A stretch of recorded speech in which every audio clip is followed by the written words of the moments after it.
c'est l'âge que Avram il avait quand il est né. Donc rien que dans son prénom déjà, tu as l'âge de ses parents, et tu as sa fonction, et tu as son... Rien que dans chaque lettre. Maintenant, c'est une façon de voir. David, c'est encore autre chose. David, c'est valeur numérique 14. Tu peux regarder ça aussi par rapport à la valeur numérique. 14, c'est Yad, c'est la main. David, c'était qui? C'est un homme d'action. Et Davka, c'est un guerrier. Il a mené des guerres. C'est un homme d'action, un homme de terrain. Ça peut être aussi Yad Hashem. La main d'Hachem, il a établi sur terre le règne d'Hachem. Et d'ailleurs, son fils, c'est pour ça que son fils qui a le mérite de... Une des raisons, c'est son fils qui a fait c'est lui qui a mis en place le temple. Le Beth Amikdash. David aussi, tu peux le regarder d'une autre manière. C'est Dalet, Vav, Dalet. Tu vois un Dalet séparé d'un Dalet. David, il t'a appris à servir Dieu avant la faute, après la faute. Et il te montre une chose au travers du Dalet, que la tchouva, elle est tellement puissante que tu peux récupérer la même lettre. Tu peux être comme avant la faute. Que Bémet Hachem, il accepte la tchouva. Il a montré un derrière de tchouva. Il y a plein de manières de rentrer dans l'explication des noms. Mais tout ça pour vous dire que vous n'avez pas un prénom par hasard et vous avez Bémet chacun une mission. On a tous une mission, on a tous un rôle.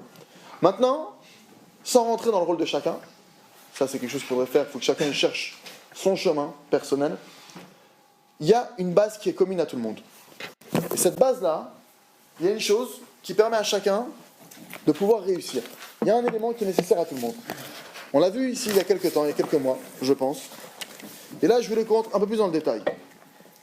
Il y a une chose qui est la racine de toute la réussite, qui est la racine qui peut nous permettre de passer du potentiel au réel.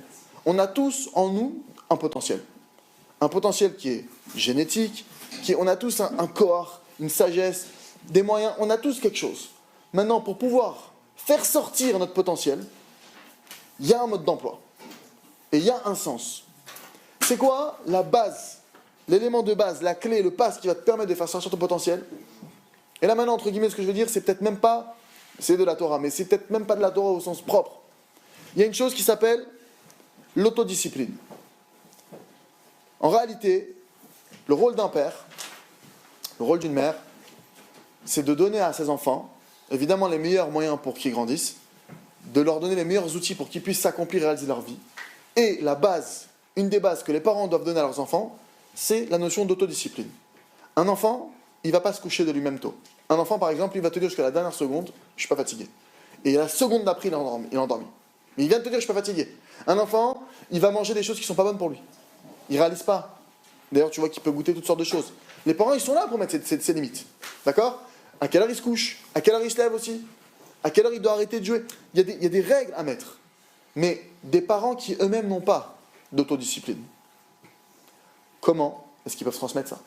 Et en réalité, sans parler de parents, demain tu deviens manager. Sans discipline, tes commerciaux ne feront rien. Sans discipline, tes employés ne font rien. Toi-même, sans discipline, tu ne feras rien.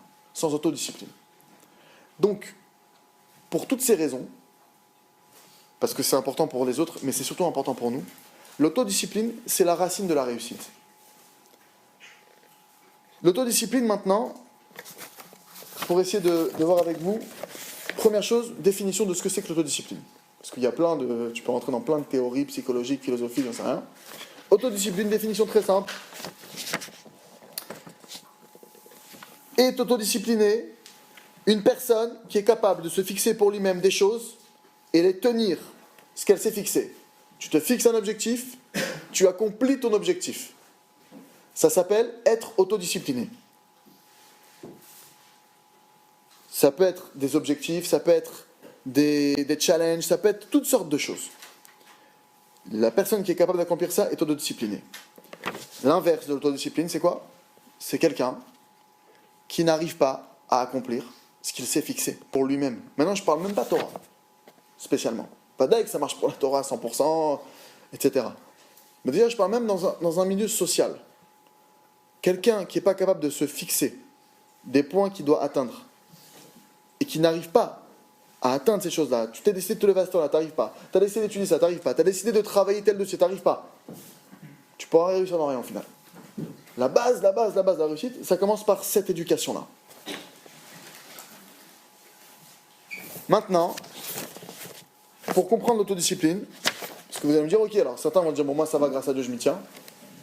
Il y en a d'autres qui vont se dire, alors moi je suis pas dedans, mais bon, c'est pas parce que j'ai compris, voilà, tu m'as cerné le problème, mais bon, tu m'as pas aidé encore. La racine de l'autodiscipline, comment ça fonctionne? L'autodiscipline, sa racine, Alors la base de l'autodiscipline, mais c'est pas ce qu'on va parler maintenant, c'est la crainte du ciel. Une des bases, c'est la crainte du ciel. Parce que si tu as vraiment la crainte du ciel, crois-moi que tu vas te démener pour accomplir la chose. Quelqu'un qui a compris ce que c'est que Shabbat, il va vraiment se démener pour Shabbat. Quelqu'un qui a compris ce que c'est que Kashrut, il va vraiment se taper pour Kashrut, de lui-même. Comme si que, quand tu as quelqu'un maintenant, si tu as quelqu'un maintenant qui vient, qui t'attrape de force, un type qui fait 4 mètres de haut, il fait 150 kilos, il a des bras, c'est tes jambes. Il te regarde comme ça, il dit attention, je fais pas ce que je te demande. Tu vas le faire ou pas? Tu vas faire ce qu'il demande. La Yirad Shamayim, quelque part, c'est déjà arrivé de soi-même naturellement à faire ce que je suis censé faire, comme si qu'on m'obligeait, mais sauf qu'il n'y a personne qui met la pression. Parce que j'ai compris. Maintenant, la crainte du ciel, c'est une chose, mais on ne va pas parler de ça maintenant. La racine de l'autodiscipline, c'est quoi? Déjà, il faut savoir que quelqu'un qui est autodiscipliné, il a un cadeau qui s'appelle Siyata Dishmaya. Il reçoit une aide du ciel. Parce que quand Hachem il voit que quelqu'un il se démène pour arriver à quelque chose, alors oui, il est aidé. Comme nos maîtres le disent, ah bah les termes, celui qui va pour se purifier, il est aidé. Il n'y a pas de choses qui tiennent devant la volonté. Maintenant, l'autodiscipline, elle est basée de plusieurs choses. Il y a plusieurs choses elle est entourée, entrelacée de plusieurs choses. Première chose, c'est quoi? Yeshuva Da'at. Yeshuva Da'at, c'est quoi? C'est le fait de faire asseoir son esprit. C'est le fait de clarifier son esprit sur ce que je dois faire et ce que je ne dois pas faire. Une des choses qui vont faire que quelqu'un, maintenant, il ne va pas au bout de ses idées, il ne va pas au bout de ce qu'il doit faire, c'est qu'à la base, ou quelqu'un qui va se mettre en colère, c'est qu'à la base, il n'a pas clarifié sa volonté. Il ne sait pas exactement ce qu'il doit faire. Mais quelqu'un maintenant il s'est posé, il a réfléchi, ce qui est bon pour moi, ce qui n'est pas bon pour moi, ce que je dois faire, ce que je ne dois pas faire, ce que Dieu veut, ce que Dieu ne veut pas. Il a bien tout posé, ça c'est prioritaire, ça c'est en dessous. Il a bien tout clair dans sa tête. Ça s'appelle avoir Yeshuva Da'at. C'est quoi quelqu'un qui se met en colère? La colère, c'est une faiblesse de l'esprit. Pourquoi? Pourquoi tu te mets en colère? Parce que tu as peur de ne pas arriver où tu dois arriver. Parce que tu as peur de peut-être pas réussir. Mais pourquoi tu as peur de ça? Parce que tu n'es pas clair dans ta tête. Yeshuva Da'at, c'est que ta volonté, elle est claire. C'est là que je dois aller, là je ne dois pas aller. Et maintenant, sans rentrer encore une fois dans Torah, il y a ce que toi, tu dois atteindre pour toi. En perso, entre guillemets, dans le sens socialement parlant, dans ta vie au quotidien, avec ta femme, avec tes enfants, avec ton père, avec ta mère, avec ta soeur, avec tes cousins. Il y a des choses, on a des liens, des relations sociales. Il y a des choses qu'on doit faire, qu'on ne doit pas faire, etc. Première des choses, c'est Yeshuva Da'at. Deuxième des choses, c'est quoi le deuxième élément dont tu as besoin? Les deux pieds, le deuxième pied, c'est d'avoir une volonté de faire. D'une part, je sais où je dois aller, et d'autre part maintenant, je travaille la volonté de cette chose-là. Alors, la volonté, ça passe par l'étude aussi. En connaissant la grandeur d'une chose, en étudiant la grandeur d'une chose, tu commences à vouloir cette chose-là. Jusqu'à maintenant, tu ne savais pas que, j'en sais rien moi, que étudier la Torah, ça pouvait... on t'explique ce que c'est que la valeur de l'étude de la Torah. Maintenant, tu as envie d'étudier. La volonté, elle commence à se réveiller en toi. Parce qu'on t'explique que oui, parce que quelqu'un qui étudie la Torah, il va trouver sa place, il va trouver sa voie, il va commencer à savoir se repérer, comprendre les messages d'Hachem, etc., etc. Et tu t'aperçois que toi, ça fait 50 ans que tu es perdu, tu veux sortir de ça, la volonté, elle va se créer. Ou on va t'expliquer d'autres choses, il y a plein d'autres domaines. Tu vas apprendre que le sucre, c'est pas si bon que ça, donc maintenant, tu as la volonté de ne pas manger trop de sucre. Ou on va t'apprendre que le sport, c'est bon pour la santé, alors tu vas vouloir faire du sport. Le fait d'étudier le sujet en question, ça va commencer à développer la volonté. Et si malgré tout, tu dis, ouais, mais moi j'ai étudié, j'ai pas la volonté, ok, ben, il n'empêche que je dois aussi demander à Hachem. On ne pense pas à demander ça à Hachem. Est-ce que quelqu'un a déjà pensé à demander à Hachem, mon Dieu, donne-moi la volonté? Non, nous on se dit, non, moi je veux pas. Ça me dit pas, je sens pas le truc. Même la volonté de faire cette chose-là, tu dois la demander à Hachem. Et tu dois demander à Dieu qui t'aide à avoir une volonté ferme, une volonté forte. Et même quand tu fais Yeshuva Da'at, tu demandes en réalité. Maintenant, une fois que tu as ces deux éléments-là, Yeshuva Da'at, à savoir que tu as un esprit qui est clair dans ce sujet-là. Tu sais, ta volonté, elle est bien déterminée. Que tu as une volonté qui est ferme, tu arrives à quoi? À sortir et à passer du potentiel au réel. D'accord? Maintenant, la volonté ferme, on va la définir un peu plus. C'est quoi une volonté qui est ferme, une volonté qui est forte? Il y a deux choses. Première chose, c'est tu fais des prières sur ce sujet-là du fond du cœur. Pas des prières, Bezrat Hashem, si c'est possible, et qu'un jour il y a une opportunité, je veux bien peut-être être là si ça dérange personne. C'est des prières que ta vie est en jeu.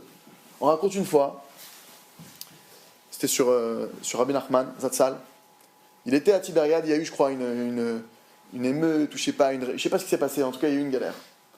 Il s'est retrouvé à fuir, et dans sa fuite, il y avait une muraille, il a sauté pour la muraille, peut-être il a évité des coups de feu, j'en sais rien ce qui s'est passé. Il s'est retrouvé, et en fait il s'est aperçu en passant du côté de l'autre côté, que c'était une muraille, il y avait la mer, les rochers, le truc. Il s'aperçoit de ça, il s'accroche à la muraille, mais donc il se retrouve de l'autre côté, et il n'a plus la force de regrimper de l'autre côté. Et il a crié vers Hachem, et il a été sauvé. Et il a dit de ce jour-là, j'ai compris comment est-ce qu'on doit demander chaque chose. Si quand tu demandes quelque chose, tu n'es pas en train de demander cette chose-là, comme si ta vie elle en dépendait, c'est que ta volonté n'est pas si forte que ça. Quand tu as compris ce que c'est que l'étude de la Torah, quand tu vas prier sur l'étude de la Torah, tu ne dis pas, mon Dieu, j'aimerais bien étudier. Mon Dieu, si j'étudie pas, je suis mort. Si je ne reçois pas cette eau en plein désert, je vais mourir. J'ai besoin, il faut que tu trouves une solution, je t'en supplie. Maintenant, évidemment, tu n'es pas en train d'exiger quoi que ce soit auprès d'Hachem, puisque Hachem ne doit rien à personne. Tu demandes un cadeau, mais le cadeau, tu le demandes avec une envie et une volonté et une fermeté très forte. Ça, c'est une première chose, la prière, certes. Deuxième chose, qui va ensemble, tu fais tous les efforts possibles et imaginables pour obtenir cette chose-là. Si tu n'es pas en mesure de faire les efforts possibles et imaginables pour obtenir cette chose-là, c'est la preuve que ta volonté n'est pas si forte que ça. Ça va ensemble. Tu pries de toutes tes forces et tu n'agis pas, tu n'es pas cohérent. Il manque quelque chose. On va revenir sur ce que c'est que... on va revenir sur ça. Donc, ça c'est d'un côté, ce que c'est que la Mishma Atatzmit, l'autodiscipline. Donc, on a dit entrelacer deux, Yishuvadat, avoir fait le bilan, fait le point dans son esprit sur ce que je veux, ce que je dois faire, etc. Mélanger avec une volonté qui est ferme, la volonté qui est découpée en deux. C'est une prière. D'un côté, comment tu montres que tu as une volonté qui est ferme? Tu pries de toutes tes forces et tu agis de toutes tes forces. C'est les deux ensemble, c'est pas ou l'un ou l'autre, c'est les deux qui vont complètement de pair. Ok? Et évidemment, quand tu pries, on va le définir aussi, mais quand tu pries, c'est quoi? C'est je prie avec l'intention d'être capable et de vouloir faire tout ce qui m'est possible, imaginable. Et je demande à Dieu de m'aider et de me donner la force de réussir à accomplir toutes ces actions que j'ai envie de m'entreprendre à faire juste après. Je suis dans cet esprit-là. Deuxième chose, maintenant on va passer au contraire. C'est quoi le contraire en fait? La différence avec l'autodiscipline? La tristesse. La tristesse et la chalishut adat. Chalishut adat, c'est la faiblesse d'esprit. J'ai pas les nerfs, je le sens pas, je peux pas, j'y suis pas. Le problème c'est quoi? D'accord? C'est que quand une personne, ça c'est la conséquence de quoi? Parce que peut-être il y en a certains d'entre vous qui en sont là. Maintenant c'est facile de dire ça à quelqu'un, parce que j'ai pas besoin de toi pour me dire ça, j'en suis. Ouais, je suis dans un moment dans ma vie, c'est un peu faible.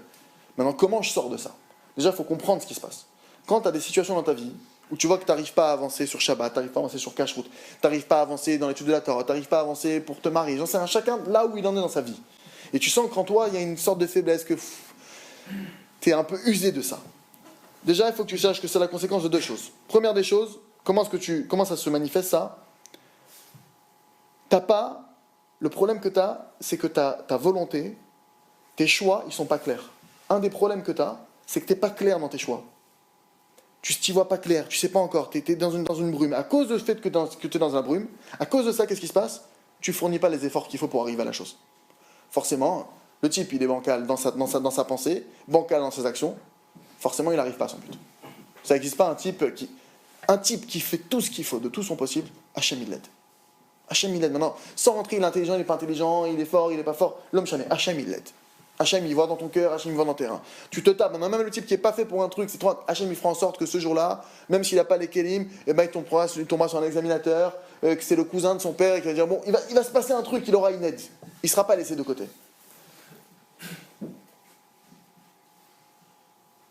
Et donc qu'est-ce qui se passe maintenant? Donc la personne, comme elle n'a pas de volonté, qui est claire et nette, comme elle ne fait pas les efforts pour, petit à petit, elle commence à perdre l'estime d'elle-même. Elle commence à perdre l'estime de soi. Et qu'est-ce qui va se passer?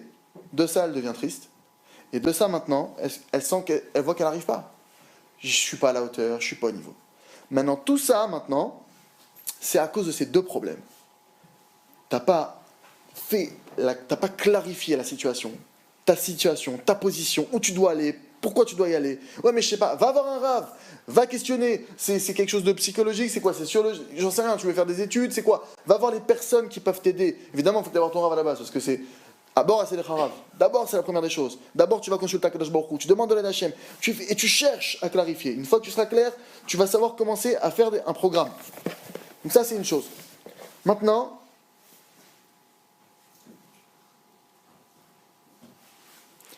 ici, il y a un texte qui est ramené et qui dit une chose incroyable. Que Koach HaTorah, la force de la Torah, il est tellement fort, elle est tellement forte que Behemet, quelqu'un maintenant, il ramène comme ça, quelqu'un maintenant qui décide, comment les grands tzadikim, posez-vous cette question, comment le Chafetz Chaim, le Baal Shem Tov, j'en sais rien, tous les grands, le Rav Shach, comment ils finissent le chasse une fois par an, eux? Je comprends pas. Comment ils finissent? Il y en a plusieurs fois par an. Comment ils font pour finir tout le Talmud? Le Talmud, c'est, je sais pas, c'est 2000, 3000 pages avec 800 mots par page écrits en pâte de mouche. Comment ils font pour le finir, le comprendre et le connaître tous les ans ou tous les 6 mois? Alors que nous, quand on fait rien qu'une page, des fois, on a un mal de crâne sur 1 heure de temps, 2 heures de temps. Et chacun, moi, ça m'arrive à la yeshiva qu'on est resté sur 5 lunes pendant 2 semaines. Véridique. Je pensais pas que c'était possible, je l'ai vécu. Comment ils font? Ils ont une volonté qui est claire, un esprit qui est clair. Et ils mettent des efforts. Et de toute leur force, c'est ce qu'il dit ici. Ils se fixent des objectifs. Et ils se tapent pour y arriver. Ils disent, il n'y a pas moyen, je finirai. Et il dit, Bevadaï. Quelqu'un qui fait comme ça, qui se met ces objectifs-là, qui a clarifié son esprit, qui fait tous les efforts, il sortira des pièges dans lesquels il est rentré. Quelqu'un maintenant il est touché par la drogue. Quelqu'un est touché par le jeu. Quelqu'un est touché par le vice des femmes. Peu importe, le vice dans lequel un homme peut être touché. S'il s'attrape avec la Torah, s'il s'attrape et qu'il clarifie bien ce qu'il doit faire et pas faire, qu'est-ce qu'Hachem il veut de toi? Hachem veut que tu manges pas kasher, veut que tu manges kasher. Hachem veut que tu regardes les femmes, que tu regardes pas les femmes. Hachem veut que tu joues aux cartes, tu veux pas que tu joues aux cartes. Qu'est-ce qu'il veut de toi, Hachem? Tu étudies le sujet, tu clarifies. Tu te tapes pour ça. Tu supplies et tu avances et tu demandes, tu fixes des objectifs. Tu sortiras de ça. Tu sortiras de ça. Il n'y a pas. C'est pas possible autrement. Ah, mais moi, ça fait des années que j'essaye, j'arrive pas. Est-ce que vraiment tu as mis ce qu'il fallait? Il y a un moment où il faut chercher à ça. On continue. Il dit même que la mishmat atzmit, azot leotzi et adam mikol hara shelo. L'autodiscipline, elle peut amener en soi l'homme à sortir de tout le mal qui est en lui. Quel que ce soit un défaut, quelle que soit la chose. Maintenant, on passe à la partie un peu plus concrète. Parce qu'il faut savoir qu'Hachem, il veut qu'on soit concret. On est dans le monde de l'action. Et là, il y a plusieurs yitzhara qu'on va essayer d'esquiver. Zovda bashetar, shemi sheyesh lo mishmat atzmit ou machrit. Vous m'expliquez. C'est une réalité que quelqu'un maintenant qui a de l'autodiscipline, il décide et il arrive à ce qu'il a décidé. Il arrive à ça. Il arrive à faire sortir, à concrétiser ses décisions. Mais c'est sûr que l'essentiel de l'autodiscipline, c'est où? Ça concerne la crainte du ciel. Je me mets des objectifs par rapport... Mon but, c'est de servir Dieu. Je suis là pour servir Dieu. Alors, c'est sûr qu'au début, tu peux commencer... Quelqu'un maintenant qui n'a pas l'habitude, commence par te mettre des petits objectifs.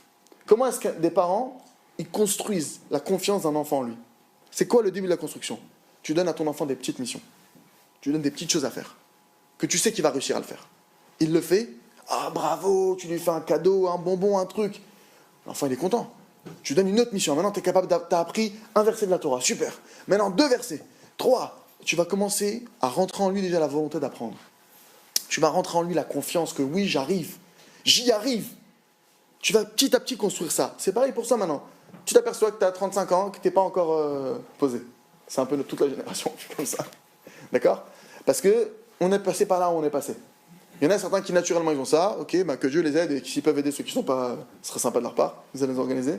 Mais ceux qui ne sont pas organisés de nature, d'accord? Commencez par se fixer des petits objectifs. Je cherche des petits objectifs. Ne cherche pas à étudier 8 heures d'affilée, ne cherche pas, j'en sais rien moi, à faire comme Abba Salé. Prends des petites choses. Va à un cours, une fois dans le mois, tu commences peut-être. Toi c'est une fois dans le mois. L'autre c'est une fois par semaine, l'autre c'est une fois par jour. Chacun a son rythme. L'autre c'est 1 minute par jour, l'autre c'est 1 minute par mois. Fixe-toi un objectif, que cet objectif-là, il pleut, il neige, il vente, je le fais. Mais trouve un truc que tu peux faire. De ça, que tu vois de tes yeux, je suis capable de faire 1 minute. Ouais, j'ai fait 1 minute. Je passe à 2 minutes. Ouais, mais c'est une bidon 2 minutes. C'est pas tout. Ça m'importe peu ce que tu penses. Moi, je veux moins avancer. Donc, vadaï que la base de l'autodiscipline, c'est basé, comme on a dit, sur la crainte du ciel. Mais il faut savoir que maintenant, par le simple fait qu'un homme, d'accord, il va maintenant vouloir faire quelque chose et qu'il va se fixer quelque chose, par le simple fait de la volonté, il peut déjà arriver à de grandes choses. Comme la Gemara le dit, Ven d'avoir aimé Ratson. Il n'y a pas aucune chose, qui peut tenir devant la volonté. Un homme qui décide réellement d'une volonté réelle, il arrive à ce qu'il veut. Maintenant, il y a un Yetzirah qui gamme matfila atzma, yesh prina shadam itpalel im kavana shelema. Il faut savoir que même la prière, quand tu viens prier, tu pries avec une intention parfaite, une intention entière de faire de toutes tes forces tout ce qu'il faut pour arriver à ce que tu demandes. Tu veux maintenant devenir le Gaon de Vilna. Mon Dieu, aide-moi à être le Gaon de Vilna. Mais dans ta tête, quand tu pries, c'est pas en te disant je vais regarder 5 heures les émissions actuelles, plus Facebook, plus je vais à la Eilat pendant 4 mois. Non, non. Je demande d'être le Gaon de Vilna avec l'intention que je suis capable de faire comme lui. Dormir 4 heures par nuit s'il faut, manger un morceau de pain s'il faut, pas perdre de temps, tout donner. Donner ma vie, mon sang pour la Torah. Là, tu fais une prière avec cette intention-là, Vadaï, c'est déjà différent qu'un type qui dit bon, si j'ai une minute ou deux, j'ai tué, mais rends-moi comme le Gaon de Vilna en même temps. Il faut qu'il y ait une cohérence.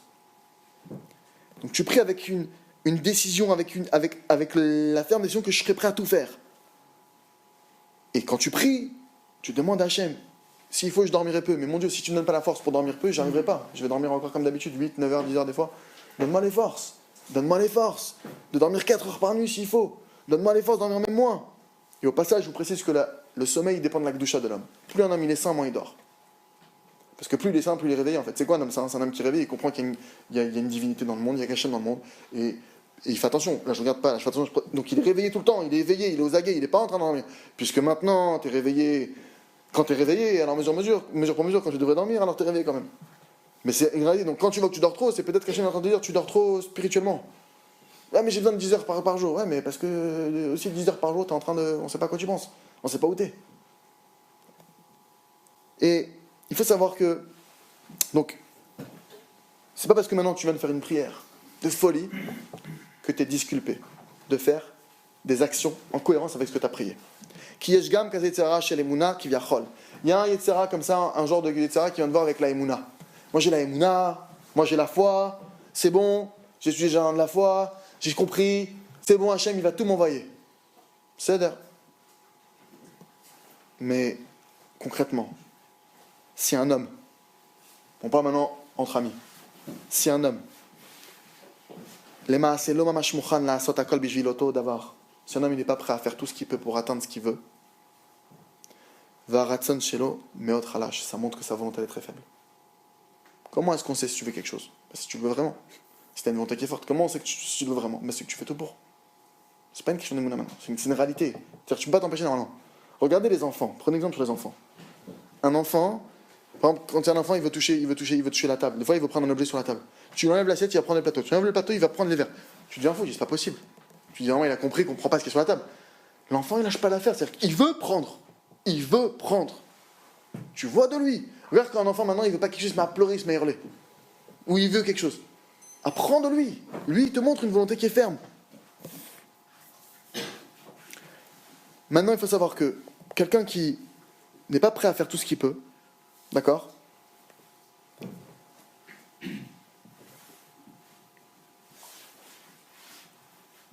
Il faut savoir qu'une prière comme ça, donc une prière, si tu n'es pas prêt à tout faire, la preuve c'est que tu ne fais pas tout, c'est que ta prière a été faible. Une prière qui est faible, il faut savoir que maintenant elle n'a pas le même impact qu'une prière qui est faite avec force. Et qui est une prière qui est faite avec détermination. Et là, c'est sûr maintenant qu'on parle de quelqu'un qui veut tout faire, mais qui sait que tout vient d'Hachem. Je veux tout faire, mais je sais que tout vient d'Hachem. Donc je prie pour que Dieu m'aide à tout réussir, quand je vais être dans l'action. Alors il va crier vers Hachem, pour qu'il aide, qui va lui donner une force et un ratzon chazak. Blishum sharot. Je demande à Hachem qu'il me donne une volonté sans aucun compromis. Je vais aller jusqu'au bout de cette chose-là, mon Dieu. Je ne lâcherai pas l'affaire. Aide-moi à y aller. Donne-moi les forces, donne-moi la chorma, aide-moi à avancer. Jusqu'à ce que je reçoive cette chose-là. Ça n'existe pas. J'ai essayé de faire Shabbat. Ça n'existe pas, j'ai essayé de faire Shabbat. Si vraiment tu sais ce que c'est, j'ai essayé de gagner ma vie, j'arrive pas. Bon ben cette semaine, on mange pas. C'est pas possible. C'est pas vrai. Adam, Omer la Hatzmo, Mala la Sot. Un homme il va se dire à lui-même, j'ai prié. Bon, si j'ai pas réussi, bon, c'est Mina Shamaim. C'est Sheker Mukhlat. C'est un mensonge. C'est un mensonge complet. Ça provient juste de son manque de volonté. Il veut faire passer ça maintenant sur le coup de Mina Shamaim. Bon, j'ai essayé, j'ai prié, j'ai pas reçu. Mina Shamaim. Non, non, mon ami. Si tu avais voulu comme il faut, tu aurais reçu. T'as pas reçu parce que t'as pas voulu comme il fallait. Ki yesh evdel mauti. Parce qu'il y a une différence profonde, une différence existentielle énorme entre quelqu'un qui prie, qui n'a pas une grosse volonté, et que sa prière donc elle est faible, et donc maintenant il n'est pas prêt à tout faire. Va simana ekariz et chez où kam aussi, c'est quoi le signe que quelqu'un quand il prie, il prie avec force, qu'il y a une volonté qui est forte, le signe il est clair, il se lève, il accomplit. Juste derrière, il accomplit, il agit. Peu importe, il se prend un mur, deux murs, il agit. Il est dans l'action, il avance. Maintenant, pour conclure mes amis,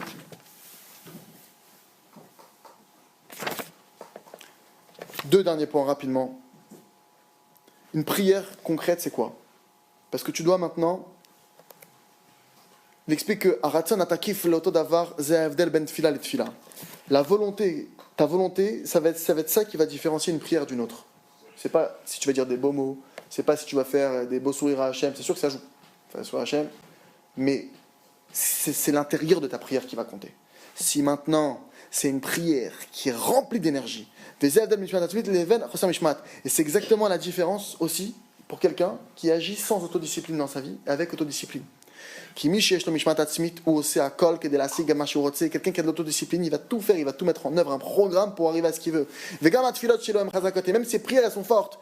Tous les jours, il fixe un temps de prière. Je prie une demi-heure sur cette chose-là, jusqu'à ce que je l'obtienne. Jusqu'à ce que je l'obtienne. Il va crier sur cette chose-là, comme si que sa vie en dépendait. Kol Adam yeshlo siman. Chaque homme, il a un signe.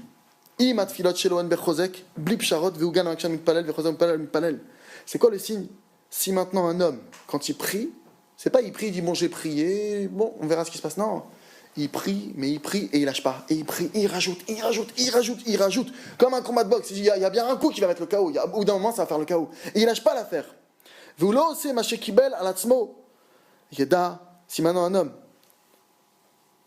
il va pas maintenant crier Béhémet pour accomplir. Et il va pas derrière ça, une fois qu'il a crié, accomplir. Parce que si tu pries maintenant de toutes les forces, mon Dieu, aide-moi à faire ça. Juste derrière, tu le fais pas. Donc tu n'as pas la foi dans ta prière. Donc tu crois pas en Dieu. Parce que tu viens de supplier Dieu de te donner la force. Agis maintenant. Oui, mais imagine. Il n'y a pas d'imagine, agis. Agis. Agis sans te poser de questions, simplement. Tfilashi, im traskut, la asot bafwa la kol. Une prière maintenant, qui est faite avec une force, avec un renforcement que je vais tout faire et je vais tout accomplir. Il dit ça, c'est une prière qui a reçu. C'est une prière de cet acabit. Maintenant, je vous conclue en disant une chose simple. Quand vous allez commencer à travailler un dossier, quand vous allez vouloir accomplir quelque chose, et vous allez commencer à suivre ces conseils, de vous renforcer, d'essayer d'éclaircir, de renforcer la prière, etc., très souvent, on se fait éloigner. Au début, on se fait un peu rejeter. Pourquoi? Parce que Hachem, il veut nous montrer une chose. La première des choses, par exemple, quelqu'un, il veut travailler sur l'orgueil, il travaille sur l'orgueil, et il voit d'un coup que son orgueil, il grossit x 10. Première des choses, Hachem, il te dit, mon fils, si tu veux faire tchouva, première des choses, il faut que tu saches combien tu dois faire tchouva. Toi, tu crois que tu es orgueilleux niveau 2, tu es niveau 24. C'est pas la même prière, c'est pas les mêmes efforts. Donc Dieu veut te montrer qui tu es, pas pour t'abattre, pour que tu prennes conscience du travail qu'il y a à faire. Et que tu saches que la volonté que tu vas devoir déployer pour sortir de ça, et les prières que tu vas devoir déployer, et les actions que tu vas devoir déployer, le programme, c'est un vrai programme. C'est quelque chose de... C'est costaud. C'est pas un télim tous les 2 jours. C'est balèze. Bien que c'est très bien de faire les télim. Et deuxième chose aussi, il te dit que c'est il y a des gens qui n'ont pas compris jusqu'où ils ont besoin d'Hachem. Et jusqu'où ils ont besoin de crier vers lui. Alors Hachem, il va te grossir la difficulté juste pour que tu comprennes jusqu'où tu as besoin de lui dans ta vie. Et jusqu'où tu as besoin de son aide. Donc mes amis, que Dieu nous aide à mettre en place des vraies bases dans nos vies, d'avoir de l'autodiscipline, de travailler sur notre volonté, d'associer à la fois volonté, prière, action, et Bezrat Hashem qu'on est tous là, tzlacha. Aussi parce que tu n'as pas voulu comme il fallait. Ki yesh evdel mauti. Adam mitpalel ksharotze sharaton shelo chalash. Parce qu'il y a une différence profonde, une différence existentielle énorme entre quelqu'un qui prie, qui n'a pas une grosse volonté, et que sa prière, donc, elle est faible. Et donc maintenant, il n'est pas prêt à tout faire. Va simana ekariz et shehu kam veosé. C'est quoi le signe que quelqu'un, quand il prie avec force, qu'il a une volonté qui est forte? Le signe, il est clair. Il se lève, il accomplit. Juste derrière, il accomplit, il agit. Peu importe, il se prend un mur, deux murs, il agit. Il est dans l'action, il avance. Maintenant, pour conclure, mes amis,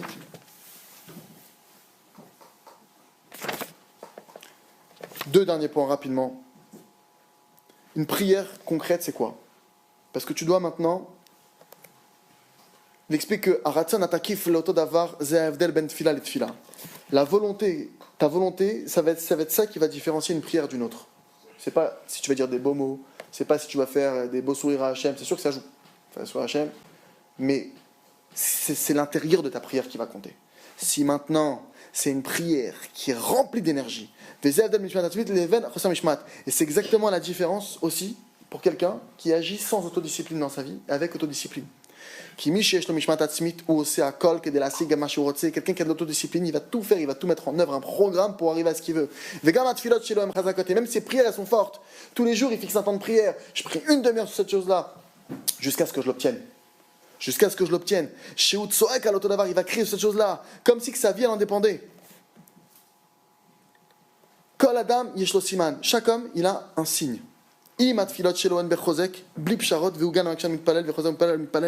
C'est quoi le signe? Si maintenant un homme, quand il prie, c'est pas il prie, il dit bon j'ai prié, bon on verra ce qui se passe. Non, il prie, mais il prie et il lâche pas. Et il prie, et il rajoute. Comme un combat de boxe, il y a bien un coup qui va mettre le chaos. Au bout d'un moment, ça va faire le chaos. Et il lâche pas l'affaire. Si maintenant un homme, il va pas maintenant crier Béhémet pour accomplir. Et il va pas derrière ça, une fois qu'il a crié, accomplir. Parce que si tu pries maintenant toutes les forces, mon Dieu, aide-moi à faire ça. Juste derrière, tu le fais pas. Donc tu n'as pas la foi dans ta prière. Donc tu crois pas en Dieu. Parce que tu viens de supplier Dieu de te donner la force. Agis maintenant. Oui, mais imagine. Il n'y a pas d'imagine, agis. Agis. Agis sans te poser de questions, simplement.